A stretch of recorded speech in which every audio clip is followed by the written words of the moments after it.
Cinema ಮಾಡ್ಬೇಕಾದ್ರೆ ಒಂದು ಪಾತ್ರಕ್ಕೆ ಯಾವ ಕಲಾವಿದರು ಬೇಕು ಏನು ಬೇಕು ಅಂತ ಅವನು ಕಲ್ಪನೆ ಮಾಡಿರ್ತಾನೆ. ಅದಕ್ಕೆ ಪ್ರತಿಯೊಂದು ಒದಗಿಸ್ತಾರೆ ನಿರ್ಮಾಪಕರು. ಒಬ್ಬ ನಿರ್ಮಾಪಕ ಹುಡುಕಬೇಕು. ಇವತ್ತೇನಾಗಿದೆ ಅಂದರೆ ಚಿತ್ರರಂಗ ತುಂಬ ಮೊದಲು ಏನು 6-7 ವರ್ಷ ಹಿಂದೆ ಇತ್ತು, ಥಿಯೇಟ್ರ್ ನಂಬಿ ನಾವು ಜೀವನ ಮಾಡ್ತಾಯಿದ್ದು, ಥಿಯೇಟ್ರ್ ನಂಬಿ ಸಿನಿಮಾಗಳು ಮಾಡ್ತಾಯಿದ್ದು. ಅದೇ ಪರಿಸ್ಥಿತಿ ಇತ್ತೀಚೆಗೆ ಬಂದ್ಬಿಟ್ಟಿದೆ.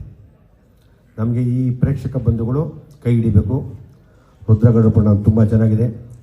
ರಿಷಿನ ಯಾವ ರೀತಿ ನಾನು ಇಷ್ಟಪಡ್ತೀನಿ ಅಂದರೆ, ರಿಷಿನ ನಾನು ಅಬ್ಸರ್ವ್ ನೋಡಿದಾಗ ಈ ಹಿಂದಿಲಿ ಗೋವಿಂದ ಇದ್ದ ಗೊತ್ತಾ, ಆ ಥರ ಒಂದು ಕಾಮಿಡಿ ಮಾಡ್ತಾರೆ, ಸೀರಿಯಸ್ ಆಗ್ತಾರೆ, ಫೈಟ್ ಮಾಡ್ತಾರೆ. ಆ ಪಾತ್ರನ ನಾನು ನೋಡಿದ್ದೀನಿ.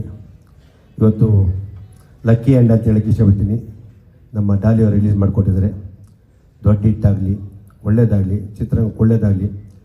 ಸಾಮಾನ್ಯ ನಮ್ಮಲ್ಲಿ ಎಲ್ಲ ಬೆಳೆದಾದ್ಮೇಲೆ ಎಲ್ಲ ಬೇರೆ ಕಡೆ ಹೋಗ್ತಾರೆ.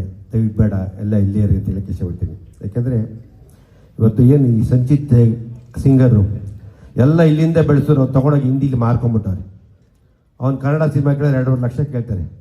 ಇದೇ ಬಾಂಬೆಯವ್ರು ಏನು ಮಾಡ್ತಾರೆ ಹೇಳಿ, ಸೋನು ನಿಗಮ್ಗೆ ಮರಾಠಿಲ ಹಿಂದಿ ಹಾಡು ಹೇಳಿದ್ರೆ 40-50 ಸಾವಿರ ಮೇಲೆ ಕೊಡಲ್ಲ.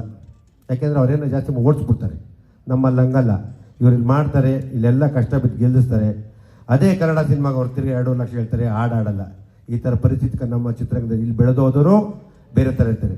ನಮ್ಮ ಸಿನಿಮಾ, ನಮ್ಮ ಚಿತ್ರರಂಗ ಬೆಳೆದೋದ್ರು ದಯವಿಟ್ಟು ನಮಗೆ ಮಾಡಬೇಡಿ, ಚಿತ್ರರಂಗಕ್ಕೆ ಒಳ್ಳೇದು ಮಾಡಿ. ನಿಮ್ಮನ್ನು ಇಲ್ಲಿ ಬೆಳೆಸಿ ಉಳಿಸಿರ್ತಾರೆ. ಒಬ್ಬ ನಿರ್ಮಾಪಕ ಉಳ್ಕೊಂಡ್ರೆ ಉದ್ಯಮ ಉಳಿದಿದೆ.